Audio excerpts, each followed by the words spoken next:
Slaves here with the Senior Pickleball Report, powered by TNC Network. Hey, let's get it going.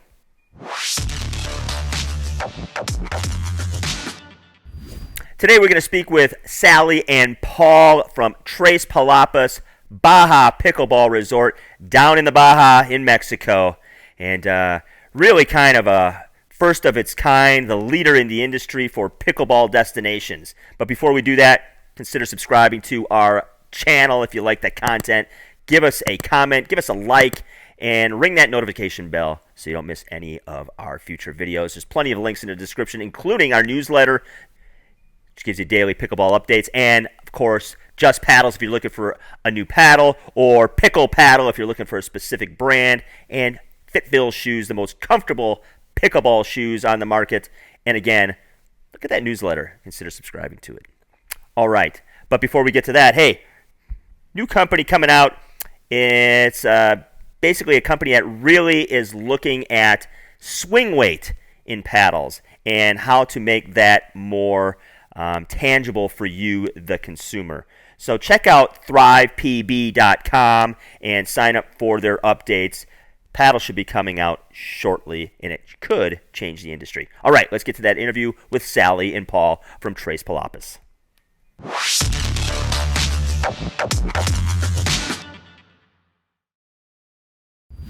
All right, from Tres Palapas Baja Pickleball Resort, welcome Paul and Sally to the Senior Pickleball Report. Hey, Sleeves, happy to be here.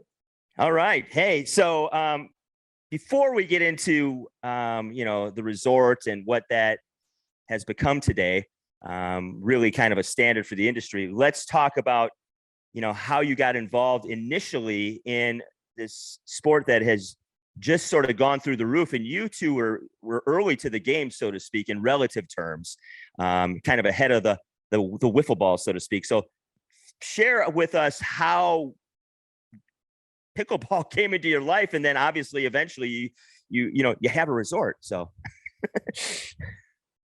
well, like so many other sleeves, we fell in love with the sport early on, and there weren't great options for us to play locally.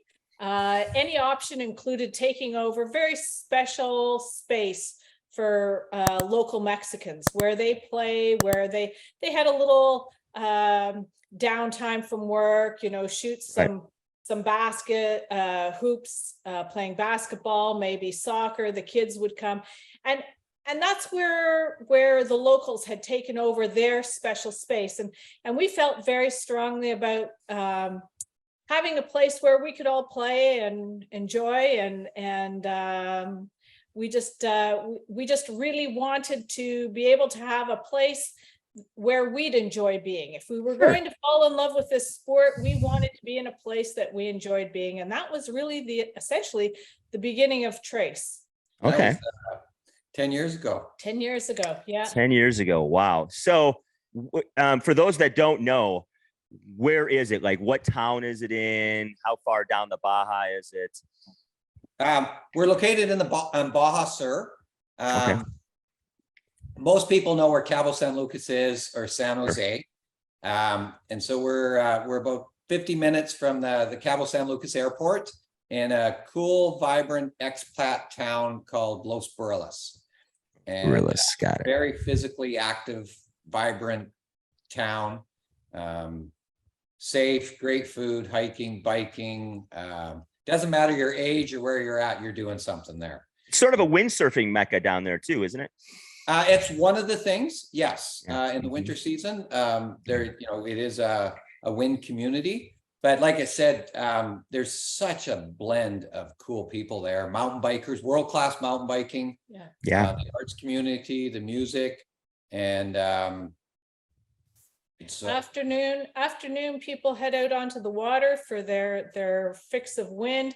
In the morning they're doing their pickleball, hiking, anything that would involve being quiet and right and no wind. Yeah, right. So obviously you're a long way from home. Tell folks where you're from, and then I'll film a little bit about how you kind of made your way down to that part of the world.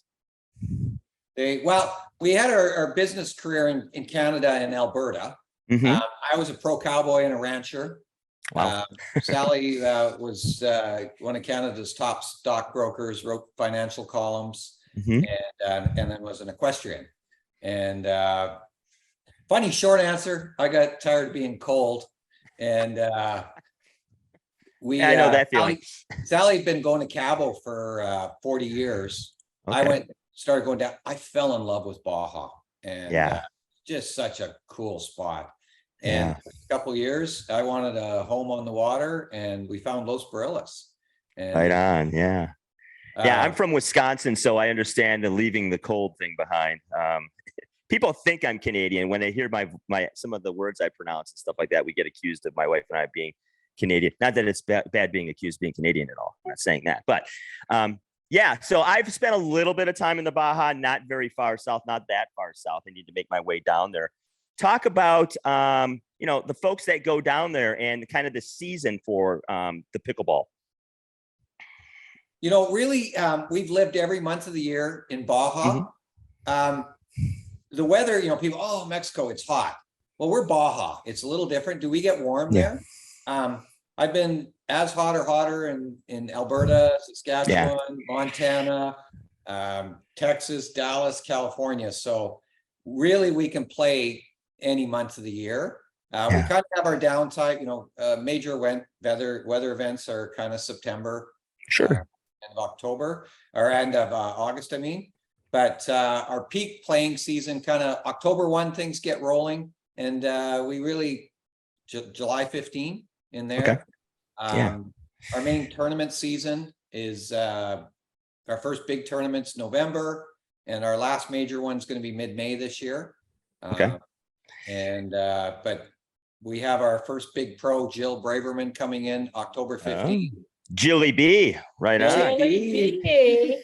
And Jilly B, got the flat hat. Yeah, that's right. And K-Dubs, they are coming October 15th to the 23rd, and we are just so incredibly excited about this first kickoff pro series event that we're hosting at Tres Palapas.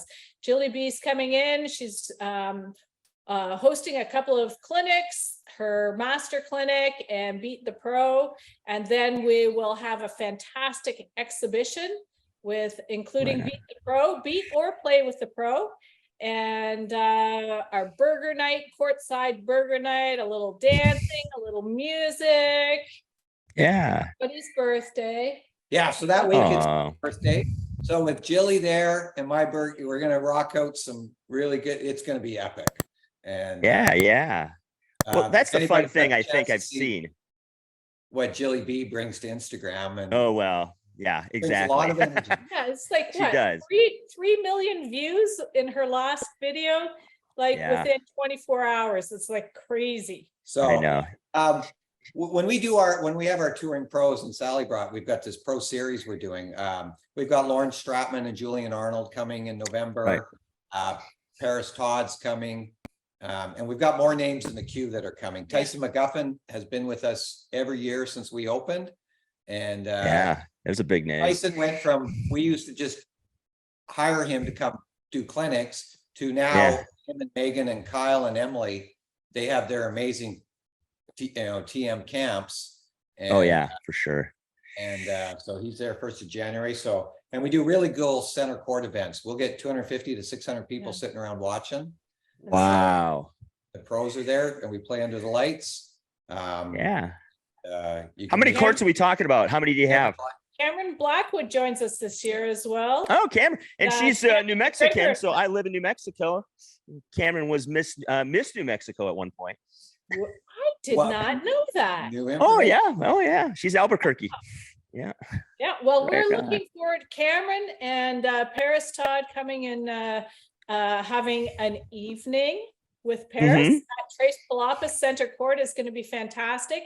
And then Cammie McGregor and friends. So Cammie McGregor has been, like, bar none, most exciting visitor to date.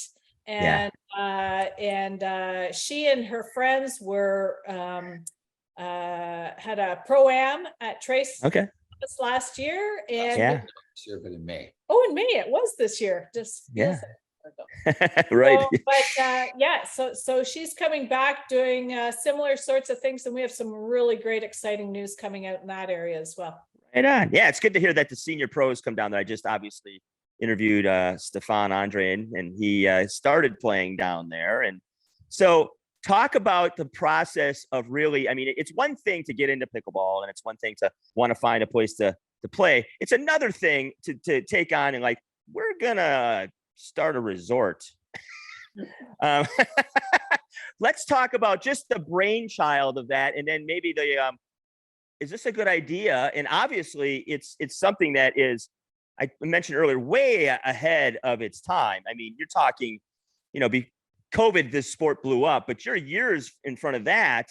So talk about really, because at that point, yeah, it's fun. It's a little niche sport, but it had to probably take some convincing of one another and some other people. So run us through a little bit of how the idea became the actual thing. I love the notion of brainchild, but let's be honest. I'm gonna remember that one. I love that. But let's be honest. Trace Palapas, sometimes we refer to this Trace Palapas as our girlfriend, our crazy girlfriend. Sure, I'm sure. I mean, it's not one thing, an easy thing to run, I'm sure. The essence of it, and it was Sally and I in our backgrounds. Where we were playing it in town was great, but we wanted to do something better. And then there was a lot of people playing in town, and I said, we got to do something better. And so I researched property. We found some property. We got 3 pieces of property bought.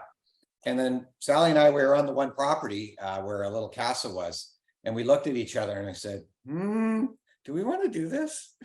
Right. I mean, there's a come to, what moment at there. So, and in our lives though, too, we don't do small. We have a problem, sleeves. And we have a really big problem. The first step, Sally's admitting, so that's good.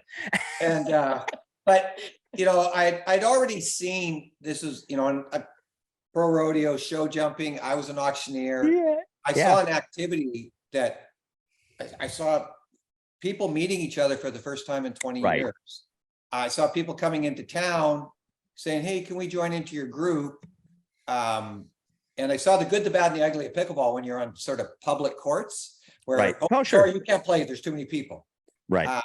So we designed it. We said, let's build nice.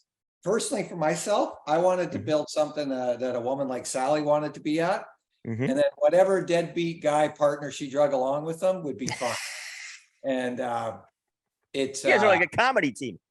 It's we live it. But we were not, we didn't even own running shoes when we learned this game. I mean, I learned pickleball in flip-flops holding a Pacifico. Right. And it's the only way to learn it there, Paul. Yeah.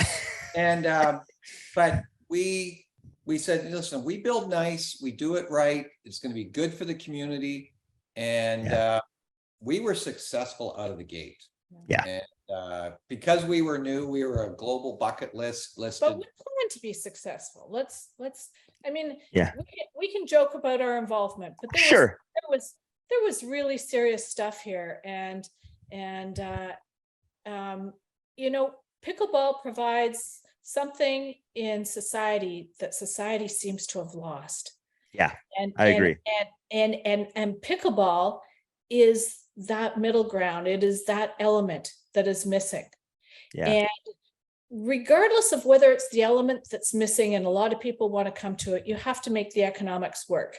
I don't care if you raise money for pickleball courts, they're not going to survive if you don't have the know-how and the business plan in place to make it successful. And at this point, we have 10 years of learning. We have more to learn. We feel like we've done a great job. We have a lot of knowledge about the market that's out there, and we have a lot of thoughts about what's going on in the market. But we had to learn. We had to put together a business plan that would work. And every year we try and be better. Every year we try and be better. And I think we've done that. And we have some elements that that aren't being that aren't out there right now. Mhm. And we have a proven success formula now. Right. Trace Palapas is, we'll say it, it's successful, it's working. Yeah, for sure.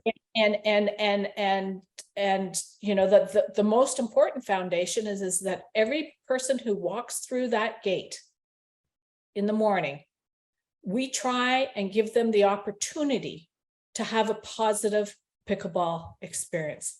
And I can tell you there's a lot that goes into that, like a lot in the way of programming, who we have in, how do we Sure. support them, how do you, it's pickleball. Pickleball doesn't just happen. People think pickleball just happens. Right. It doesn't. There's a lot of work, and there's a lot of thought, and there has to be somebody making tough decisions. Sure. And that's something we're proud of. Our one goal, Yeah. get back to a little bit when we created Trace, and taking from what we saw in our Baja courts. And then when we first came back to Canada, in those years before Trace was built, Mhm. we tried to get into pickleball up here, and it was tough. And so Sure. our formula was pickleball community and lifestyle. So you come down and you're coming down with your partner, your wife, or a group of friends, and you're 5.0 to 2.5. We want you, because we are a tourist destination, that everybody can come there and find their game. And some days we have more 5.0s than 2.5s. The other day the balance is the other way. But the other thing we do, the whole group of you can play together if you want. That's nice. Because some courts are regulated. Okay, this is the 5.0 day. This is the 2. People are on holidays. Right. So we've introduced last year some electronic programming. So you can, if you can manage yourself a little bit, you can book into your stuff before you arrive as well. And our morning play is people wake up saying, I'm going to play pickleball. Yeah. And that happens till about 1. And then at 3, and this was one of Sally's creation, our happy hour pickleball. And we used to That's call what it, I'm talking about. we used to call it Be Happy Pickleball. You'd like our sponsors then. And Escazul Tequila. but our happy hour pickleball, sometimes the same people, but they come here to have a beer, a margarita, and have fun. And then we get different vibe that want to end their day playing pickleball and having a glass of wine and a margarita. Yeah. And or the mountain bikers come in at the end of the day. It's actually my favorite time of the day. There's good, fun, happy pickleball. And there's some really good games, but it doesn't. Sometimes in the morning, people take losing personal, or those personal. Right. Yeah, it depends on the reason why you're there, too. Obviously, your intent, and the intent might be different in the morning than it is at, obviously some of the happy hours and the relaxing and things like that. Yeah. New paddle company, Pickle, PCKL, great paddle line, great price points. Anything you want, from starter paddle to intermediate to a pro series high level paddle. Check them out. Get 15% off using my discount code. Pickle. It's the future. Are you looking to stay up to date on the latest pickleball news and tips? Look no further than the Sleeves Senior Pickleball Report newsletter. Get the scoop on the sport, learn how to stay healthy while playing, and find out about upcoming tournaments. Subscribe now to get all the pickleball info you need. Well, and it's been a challenge because we haven't been able to learn from other people. Mm-hmm. You're it, or you were it for a very long time, and you're still kind of mainly it. we are the leader in a very unique pickleball experience. We are definitely a must-see in the pickleball world. It's different than anything else that you might experience at this point. And our challenge all along has been that we are creating something from nothing. When we started, there wasn't a pickleball professional. Right. It didn't exist. No. And so I was trying to create a website, and we didn't have photos, and we didn't have programming, and we had to build this business plan around this vision of what we thought it could be. And really, at the end of the day, we created something that's very welcoming and very inclusive. Mm-hmm. we set it up to look like something that is like an all-inclusive and closed. So Right. we developed something that, you know, people go on vacation to experience. Yeah. Instead of closing the doors, we open the doors. Right. Yeah. And keeping that balance of member, how do we create programming and attract people that give members a benefit that they're not going to experience elsewhere? How do we have tourists arrive and balance out those local members? How do we include our very special Los Barillas locale community?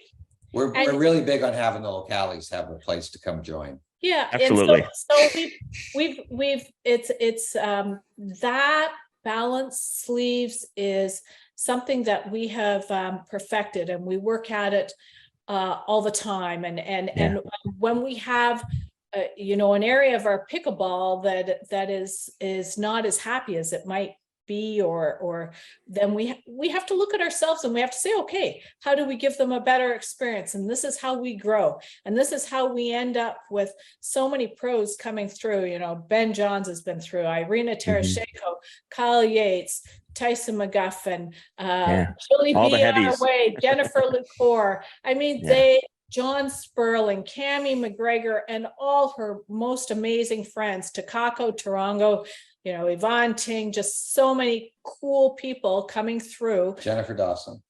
Jennifer Dawson. That's how we make things special for our members. That's how we make things special for the tourists. And you know what? Those people who come and play at Trace and grace us with their presence, we try and give them back something that they can't find elsewhere. And it's a forever challenge. Absolutely. And, you know, what's really cool about it, and what I think I appreciate the most, is you literally invented something. Like when you like presented this to other people besides yourself, and people are like, I mean, at some level they had to be like, what? Because like you said, there was no pro tours. It was years before there was a pro tour. I thought we were nuts. Yeah, it was a sport that, you know, some PE teachers taught and old people played, and you're doing it, you know, down in Mexico. And it's like, I mean, I'll just say this. I appreciate it because I've made some similar choices in a completely different vein of life. Like I live off grid in a yurt. And when I left my life, my wife and I, we were teachers, and people were like, what are you going to go do? I'm like, well, we're going to go work on homesteads and eventually join a community and live in a really nice tent for, yeah. And so I ended up, when people sort of put themselves out there and take chances and go, you know what, we're going to do this, and we don't know if it's going to work. And, you know, sometimes it doesn't, but in this case, clearly it's been something that has really been successful, because it's been a real. Well, to put some things in perspective, while the game has changed and everything, Ben Johns and Irina and Kyle Yates joined us in 2019. But in January, shortly before that, Ben Johns had done an interview. And in 2018, he had made $53,000 total playing. Right. Right. I think he's a little bit more than that now. I think so as well. Yeah. And you know, just 4 years ago. We used to, the journey to Trace Palapas. I still answer all the emails. So if you can email back, here's the face that did it. But when we first opened up, we had beautiful pictures. I'd get people questioning me, and then they would come, and we're walled. We did a lot of, when you're at Trace, you're at Trace. So we spent a lot of money on walls, and people would come to our gate and they'd stand there for about 10, 15 minutes. And that's a little creepy. And then they'd just be looking around. Well, the journey to Trace, you land at the Cabo Airport, you head north for about 50 minutes, and it's a Baja drive. Sure. And you get to Los Barillas. Los Barillas is a rustic little Mexican town. Right.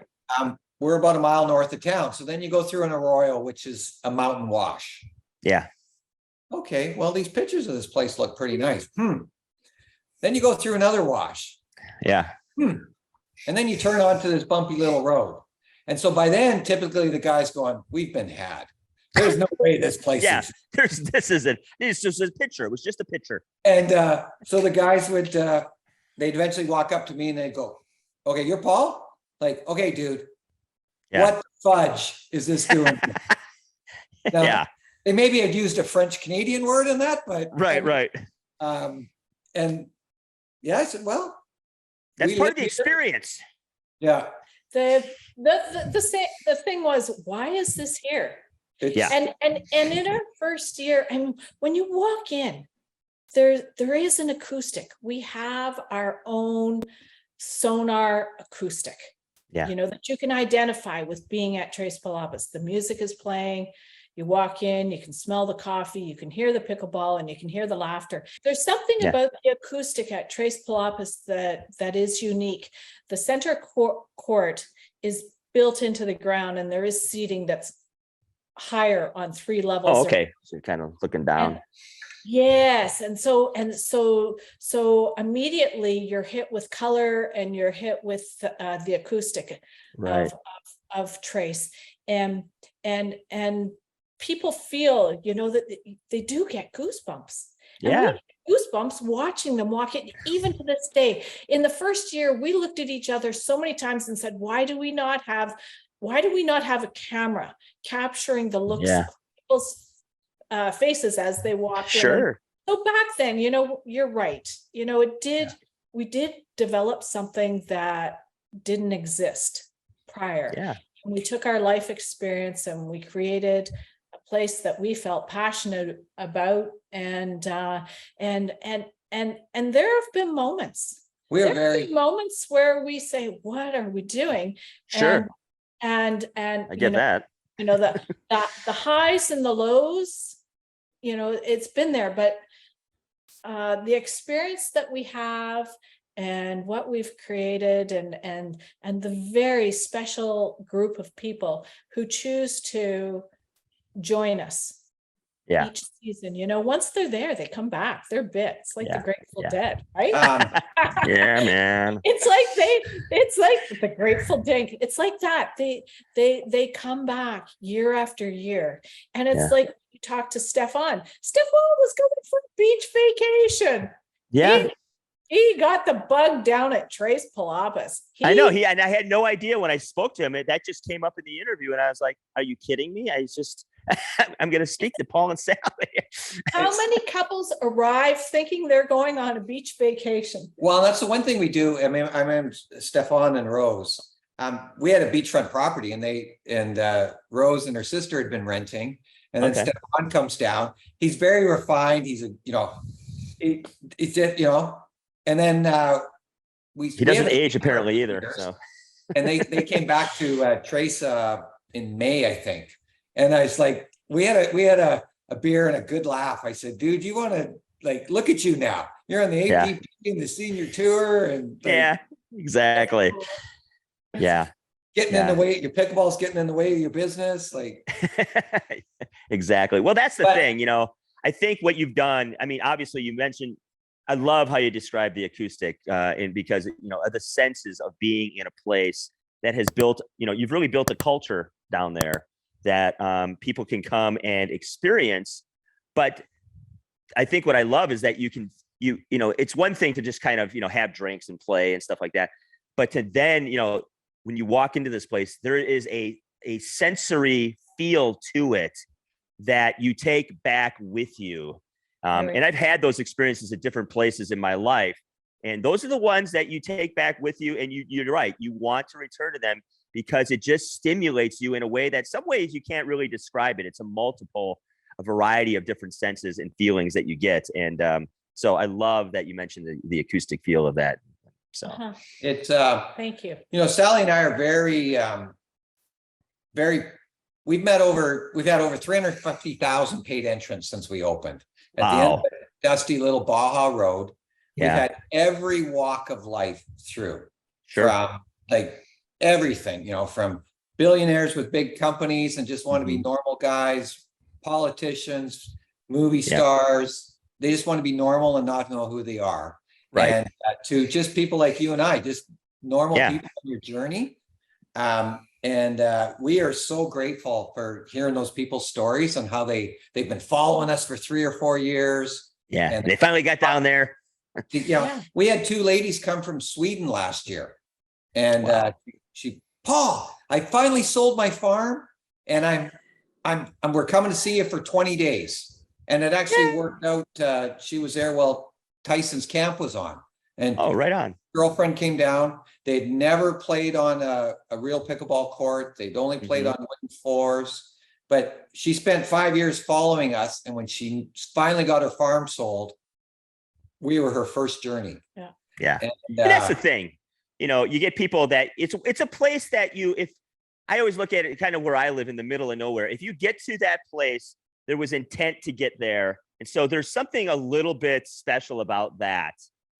It's not like you can just roll into some place and fly in and you're like in Vegas and then you're at the casino. You have to make this journey. And I think the journey is part of why the sensory, in some case, overload happens, because you're like, what is this? And where am I coming? Like you described the road. And then you walk into this place and you're like, what is happening here? Like, what is this? Yeah. I think that's part of it all. Every time you turn around, something new is happening. Yeah. It's a celebration, right? Right. Like sensory, if it's working properly, it's hitting in your celebratory part of your world. Yeah. And really that is what our focus was when we built this place. Where do you putting in the color and if we're going to do it, we're not building cattle pens. Right. Not doing it, right? There Right. needs to be an art to it. Yeah. And this is where pickleball needs to go going forward.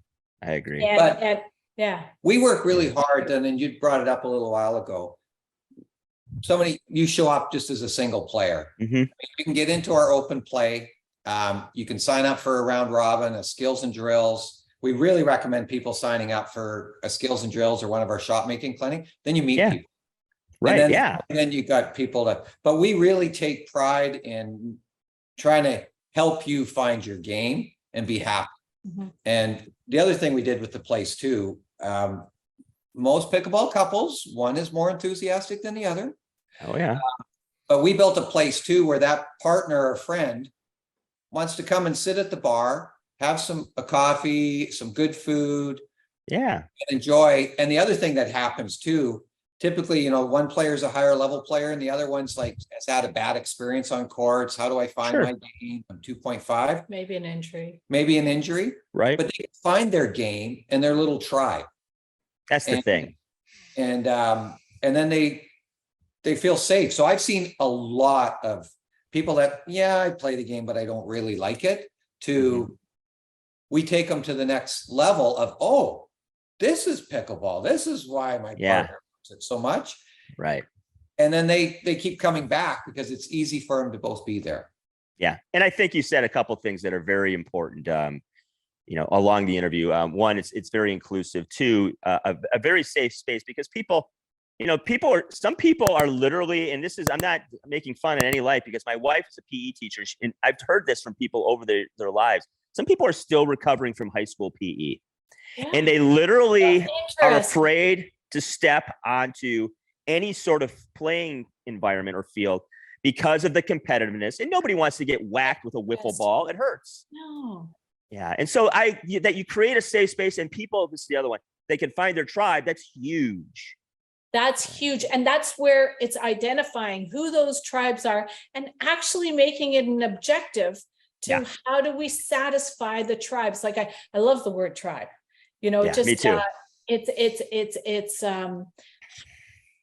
how do we satisfy all of those people? Because pickleball at its best is community. Right. And so our courts need to mirror community. Yes, I agree. And maybe there's a little bit more on the competition side when we have tournaments, but for the rest of the time, when we are at our best, we have mirrored community well. Yeah. And that's when there's balance on the courts. That's when people are happy. That's when there's the most laughter, enjoyment. And that's the objective is that unique experience. Right. And Well, hey, I mean, congratulations. I live literally in the sticks, and I heard about it in Silver City, New Mexico, which you know of, but most people, when I say you ask where I live near, and they name every city they've ever heard of in New Mexico, and I'm like, I'm not near any of those.